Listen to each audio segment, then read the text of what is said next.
Today we're talking about some case studies. I'd like to use case studies that are well documented, even though I have case studies of my own.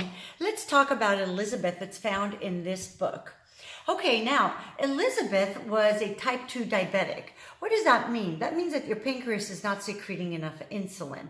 So the reason might be is maybe because you have a damaged pancreas, or maybe because you're eating too much and the insulin secreted is not enough to maintain your sugar stores less in your bloodstream.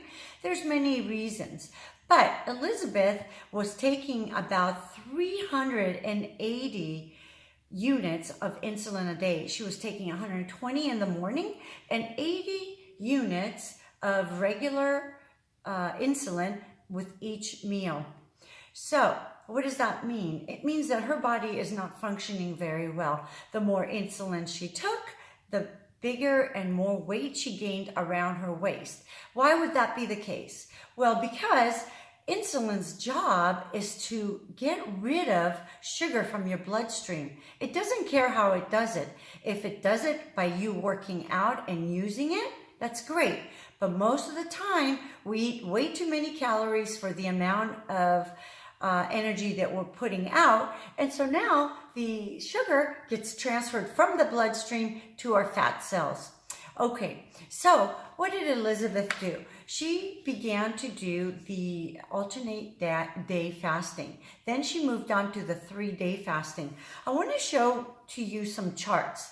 Here we go. This chart was the beginning of her journey. Look at her hemoglobin A1C. That was January 2015.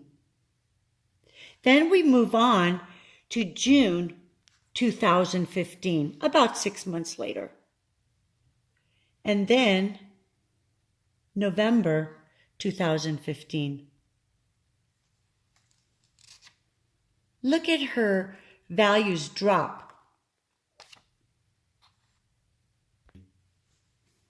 All right, so now that we got a hold of this, I want you to notice that the hemoglobin A1C has dropped from 7.6 to 5.3. Remember, that is the hemoglobin that carries sugar molecules.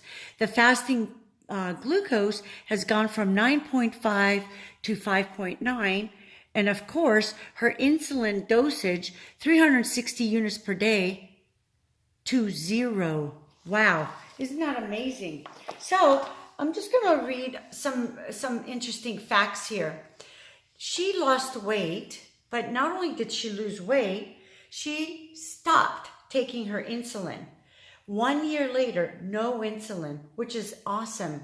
Now, the alternate day fasting decreased her body weight by 7%, her fat percentage by 11%, and her muscle mass by 0%.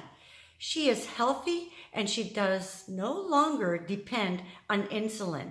Now she is vital and excited about her life, and she is more able to do a lot more things rather than having to be tied down to having these insulin shots every day.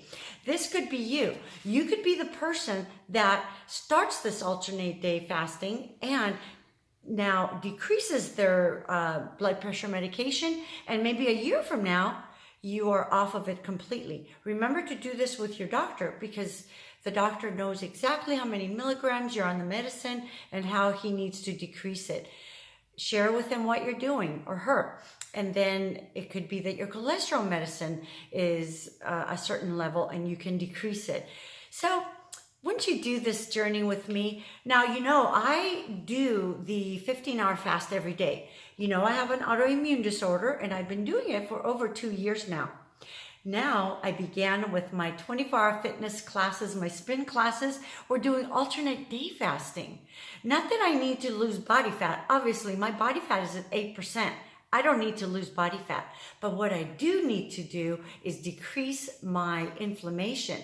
The lower the inflammation, the better health I'm in. And it also affects your bone density, because if you have a lot of inflammation, your blood is acidic. If you have high acidity, then what happens? Your body will lose bone mass. So then you are prone to fractures. Who wants that? I want to live a good, healthy life. Also, it helps you sleep better. So do this with me. Tomorrow, let's talk about the tools that can help you get to your journey and get to your goal.